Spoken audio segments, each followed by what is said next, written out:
ऐसा सुनो जी ऐसा जहां रीत सदा से बलिदानों की ये देश मेरा ऐसा सुनो जी ऐसा जहां रीत सदा से बलिदानों की ये देश मेरा कैसा सुनो जी ऐसा जहां रीत सदा से बलिदानों की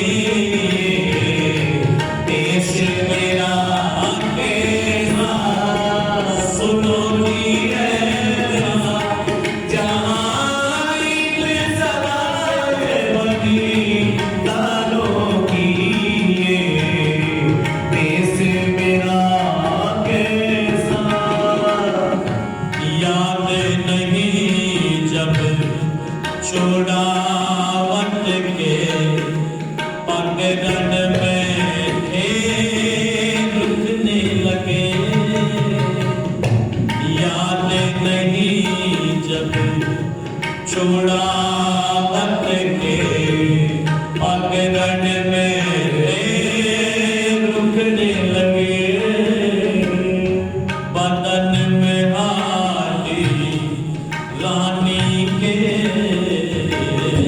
बदन में हाली रानी के सुन करके शोले उठने लगे चंद्र समुख सर काट दिया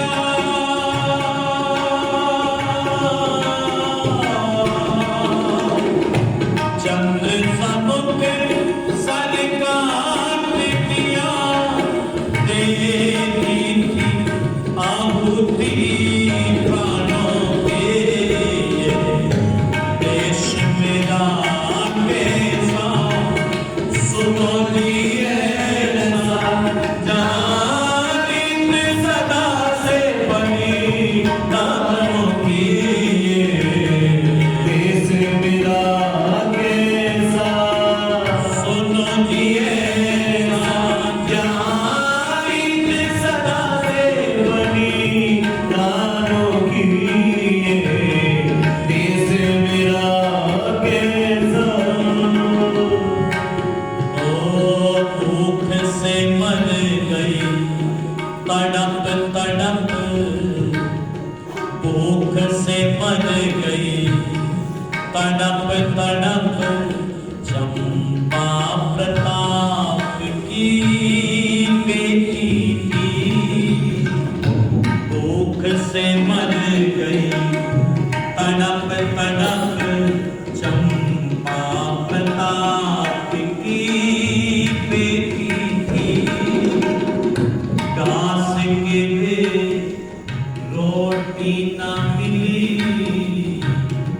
घास के भी रोटी न मिली मृत्यु की गोद में लेटी थी घास की भी रोटी न मिली मृत्यु की गोद में लेटी थी अंकित है इतिहास में गाथा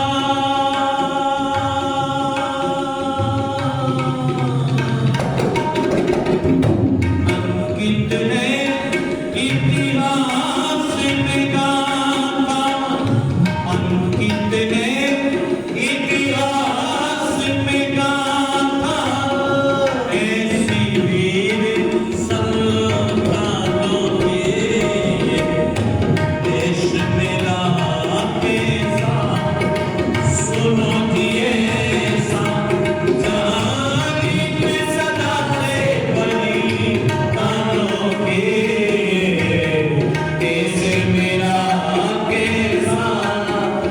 सुनो ये सा यारी के सदा से बनी दानों की देश मेरा कैसा मेवाड़ की भूमि धन्य तुझे है बलिदानों से तेरा नाता मेवाड़ की भूमि धन्य तुझे है बलिदानों से तेरा नाता रक्षा में किसी के पुत्र भेंट किया रक्षा में किसी के पुत्र भेंट किया बनना सी कौन होगी माता रक्षा में किसी के पुत्र भेंट किया बनना सी कौन होगी माता लहू से सनी माटी सुत के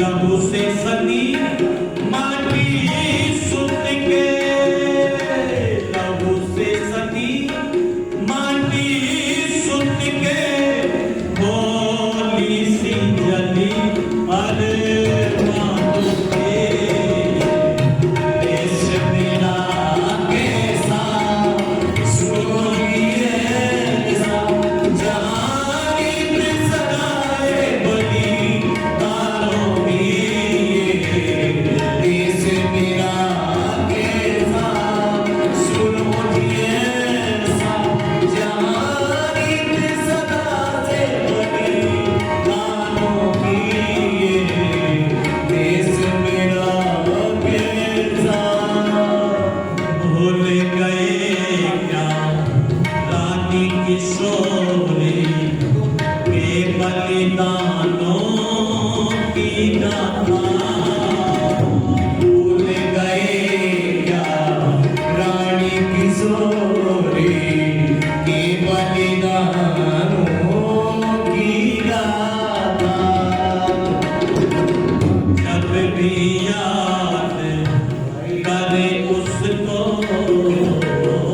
जब भी याद करे उसको नैनों में पानी भर आता जब भी याद करे उसको नैनों में पानी भर आता माता होती है नीलमाता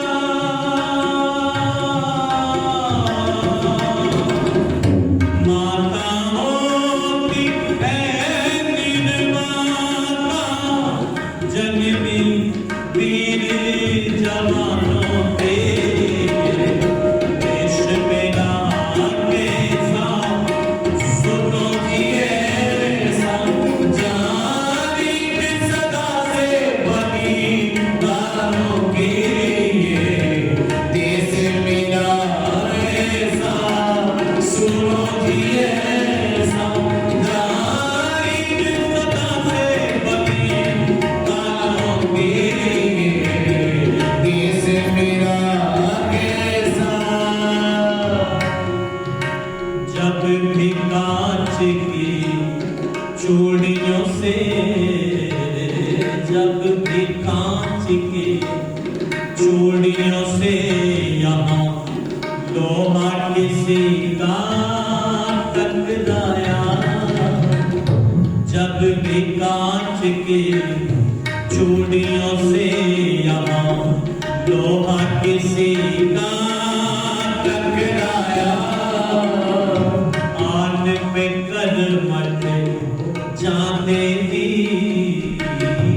आन पे कर मत जाने दी चित्तौड़ का वो दिल याद आया आन पे कर मत जाने दी चित्तौड़ छोड़ का वो दिन याद आया, अदमी जली अंगारों पर,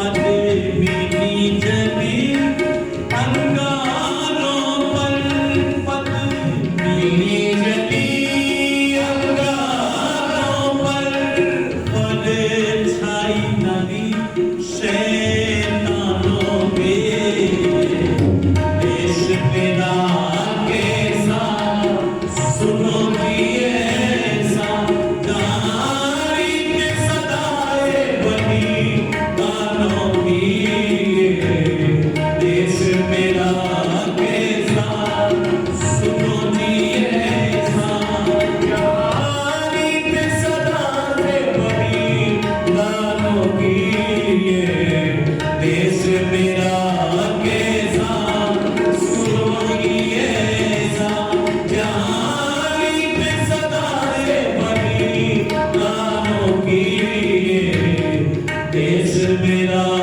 कैसा, देश मेरा कैसा, देश मेरा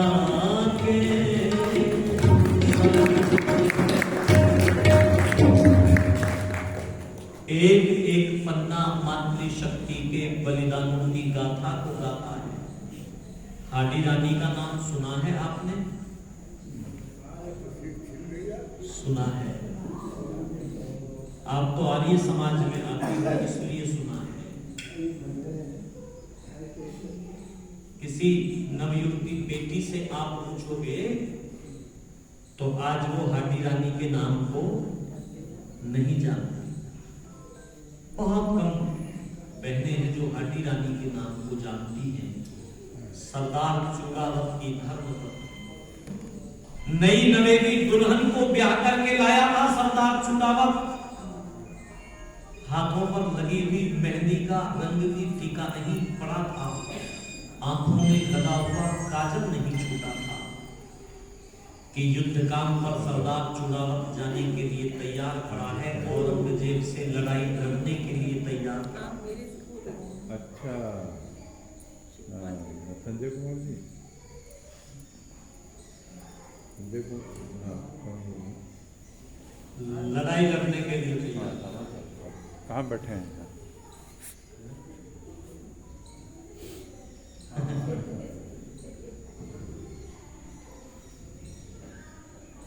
पत्नी पूछती है, नई नवेली दुल्हन पूछती है कि कहो आज महाराज किधर को जाना हो गया,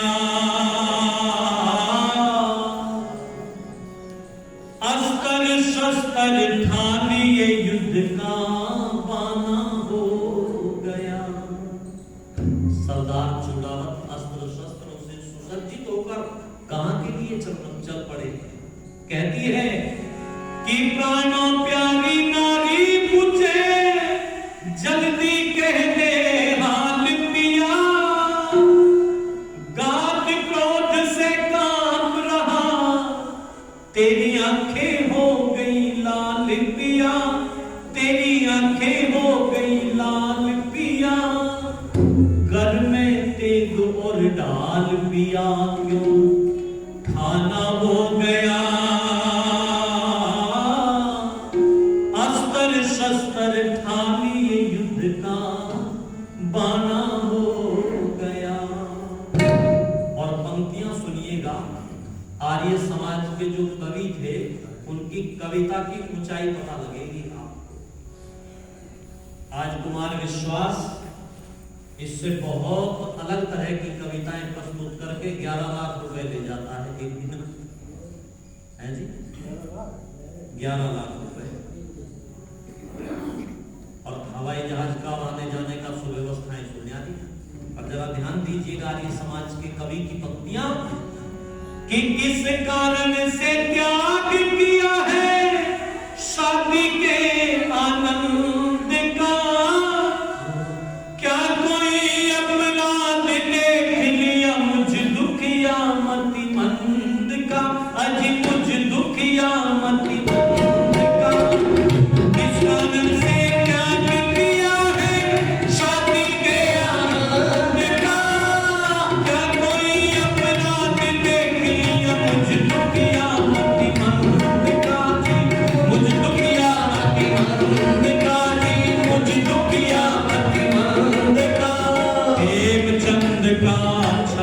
क्या, खेमचंद का छंद क्या पुराना हो गया।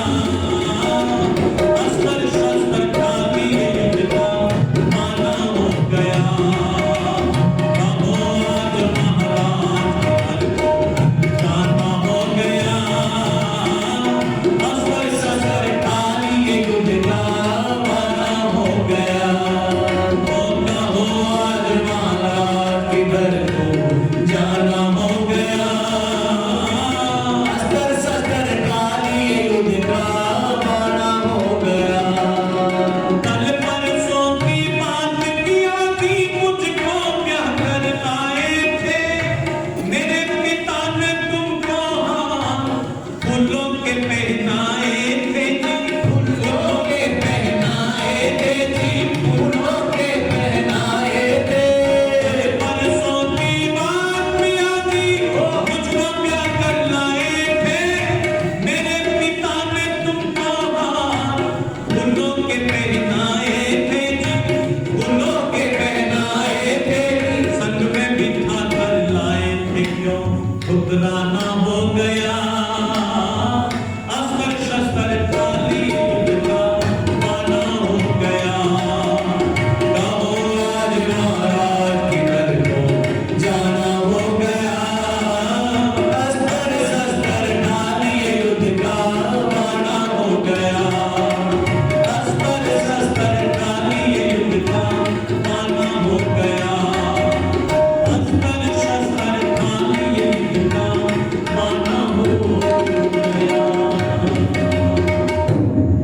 पूछती है, कल परसों की ही तो बात है, मुझे ब्याह करके लेकर के आए आप, छोड़कर के क्यों चल पड़े हैं फूलों की सजी हुई सेज को। जब सरदार चूड़ामल से ये पूछा, उत्तर देता है कि बुझे ना बात रानी मेरे हालात रानी। आया हूं मैं काम जरूरी, केसरिया रंग में पूरी, बढ़ती रंग वाला, बढ़ती रंग वाला। सारी बात बताता है क्या कि औरंगजेब जालिम जुल्म कमाता, रूपवती से ब्याह रचाना चाहता। चाहता हिंदुओं की जाई, दिन पर दिन वो अन्यायी। चाहता हिंदुओं की जाई, दिन पर दिन वो अन्यायी। बढ़ता ही जा रहा, बढ़ता ही जा रहा। तुझे ना बात नानी मेरे हाथ नानी, तुझे ना बात नानी मेरे हाथ नानी। आया हूं मैं काम जरूरी, केसरिया रंग में पूरी। आया हूं मैं काम जरूरी, केसरिया रंग में पूरी। बढ़ती रंग वाला, बढ़ती रंग वाला। तुझे ना बात नानी मेरे हाथ नानी। आया हूं मैं काम जरूरी, केसरिया रंग में पूरी। आया हूं मैं काम जरूरी, केसरिया रंग में पूरी। बढ़ती रंग वाला, बढ़ती रंग वाला, बढ़ती रंग वाला, बढ़ती रंग वाला। ये कहता है देवी, युद्ध काम पर सरदार चूड़ामल चल पड़ा है, और जिस युद्ध को लड़ने के लिए मैं जा रहा हूं, हे देवी उस युद्ध से, धन्यवाद आदरणीय श्री सुभाष आर्य जी का, उस युद्ध से जिंदा वापस लौट करके आना मुश्किल है।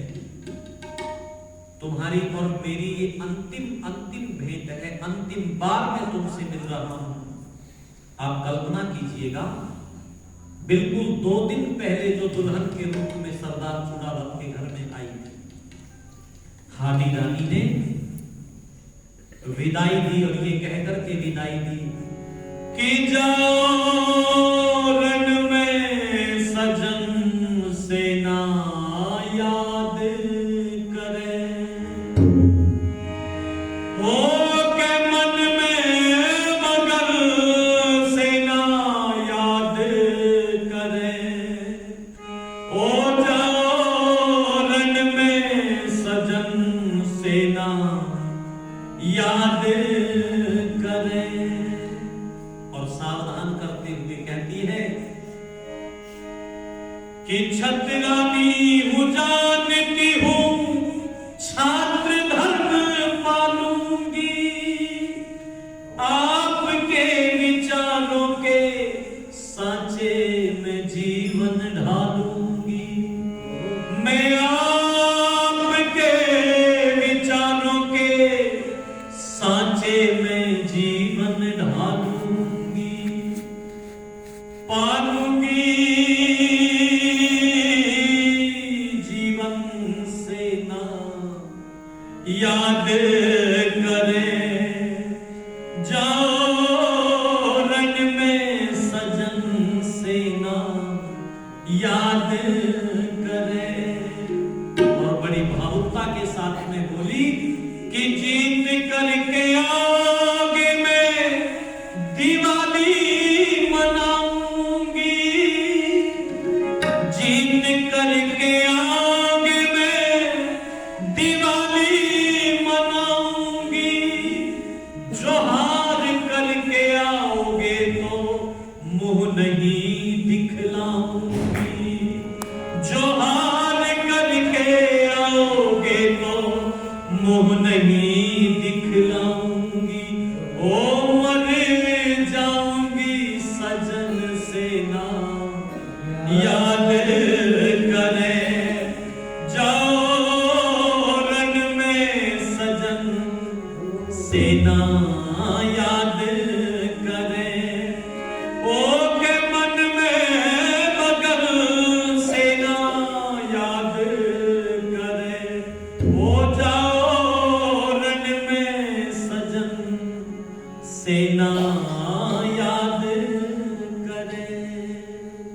ये कहती है कि अगर जीत करके आओगे मैं दिवाली मनाऊंगी, और अगर हार करके आओगे तो मुंह नहीं दिखाऊंगी, मर जाऊं सजन से ना याद करे। सरदार चूड़ामत चला गया और रास्ते में कैंप किया उसने, डेरे तंबू गाड़ दिए गए हैं।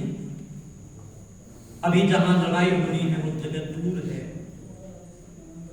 सरदार चूड़ामत अपने कैंप में है, अपने तंबू में है, और अपनी नई नवेली दुल्हन की याद आती है सरदार चूड़ामत को। बार बार सरदार चूड़ामत का मन वहीं पर जा रहा है, बार बार वहीं जा रहा है। एक सेनानी को भेजता है, सिपाही को भेजता है, एक संदेशा लेकर के भेजता है अपनी नई नवेली उस दुल्हन के पास, हाडी रानी के पास में जाकर के कहना मैं उसकी कोई निशानी चाहता हूं। और जो पत्र लिखा उस पत्र में लिखा, साफ साफ लिखा, चिट्ठी में कसर नहीं रखी, और तेरी याद ना भूलन देती या मेहंदी ब्याह की, कैसे करूं सफर पूरा मुझे मुश्किल हुई रहा। और लिखता है देवी जिधर देख लूं नजर उठाकर उस तंबू में तू है, जो बुटने की आवे गात में। बुटना समझते हैं ना, उबटन जिसको लग कहते थे। अभी 4 दिन पहले ही तो उसके भी शरीर में वो उबटन लगा था। जो उबटन बुटने की आवे गात में उस खुशबू में तू है, और आंख मीच लूं तो भी पलकों के फोटो में तू है। तू ही तू है, तेरी रूह है, तेरा बुखार चढ़ा। और खेमचंद जी ने कभी ये पंक्तियां लिखी थी कि हाडी रानी का गात कांप गया जब मजनू पढ़ा। चिट्ठी को पढ़ा हाडी रानी ने तो रानी की आंखें रक्त वर्णित हो गई, चेहरे पर लालिमा आ गई, और मन ही मन एक विचार करने लगी जिस सेनापति का मन अपनी नई नवेली दुल्हन में पड़ा हो वो युद्ध नहीं लड़ सकता, वो युद्ध नहीं जीत सकता, निश्चित रूप से युद्ध हार जाएगा। योजना बना करके उसका दिमाग वहां लगेगा ही नहीं। निशानी मांगता है, कोई निशानी मुझे भेज दो। तो सेनानी से कहती है, सेनानी एक पत्र लिखती है अपने पति को, ये पत्र मेरे पतिदेव को दे देना, और जो निशानी मैं तुम्हें दूं उस निशानी को बस लेकर के दौड़ पड़ना, यहां से उस निशानी को ले जाना। और मेरी माताओं बहनों, इतिहास के पन्ने ऐसी गवाही देते हैं कि हाडी रानी ने अपना गर्दन अपने सर को जो है काट करके थाली में जैसे ही वो गिरा, और वो सेनानी, वो सिपाही जो है ना, उस कटे हुए सर को लेकर के दौड़ पड़ा। सरदार चूड़ावत के पास में ऊपर से उसको ढक लिया था उसने, रास्ते में उस ढकी हुई निशानी को प्रस्तुत करता है। ऊपर से कपड़ा हटाया तो हाडी रानी का कटा हुआ मस्तक उस थाली में रखा हुआ था। कांप गया सरदार चूड़ावत। सिपाही ने कहा, महाराज है सेनापति, ये पत्र रानी ने दिया है। पत्र को पढ़ता है तो लिखती है कि मेरे देवता, युद्ध बलिदानों की राह पर चलकर के जीते जाते हैं, तेजस्विता से, शौर्यता से युद्ध जीते जाते हैं। जिसके मन में श्रृंगार भरा हुआ हो वो सिपाही, वो सैनिक, वो सेनापति कभी युद्ध नहीं जीत सकता। तो मुझसे निशानी मांग रहे थे, राष्ट्र बलिदान मांगता है, राष्ट्र बलिदान मांगता है, इसलिए आपसे पहले मैं अपना बलिदान दे रही हूं। स्वर्ग में खड़ी आपका इंतजार करूंगी मेरे देवता। ये युद्ध जीत करके आना, ये युद्ध हार करके मत आना। बलिदान दे दिया हाडी रानी ने अपना। सरदार चूड़ावत ने उसी युद्ध को लड़ा। नाक रगड़नी पड़ी औरंगजेब को। मैं निवेदन करने लगा हूं, तब कविवर करवट जी ने ये पंक्तियां लिखी थी मेरी माताओं के गौरव को गाते हुए कि याद नहीं हाडी रानी के बलिदानों की गाथा, अपना सर्वस्व जो है समर्पित इस राष्ट्र के लिए कर दिया। ऐसे पन्ने कहीं पढ़ने के लिए नहीं मिलते।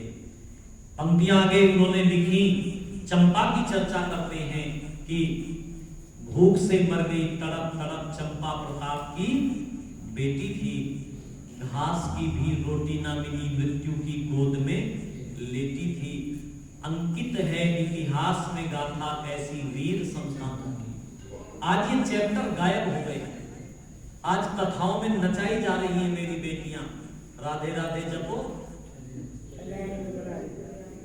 भागवत कथाओं में लाखों लाखों रुपया, करोड़ों करोड़ों रुपया खर्च हो रहा है, पानी की तरह से पैसा बहाया जा रहा है, और वहां पर ये चर्चा करने वाला कोई नहीं। अरे तुम भागवत करने लगे हो तो देवकी का ही बलिदान सुना दो।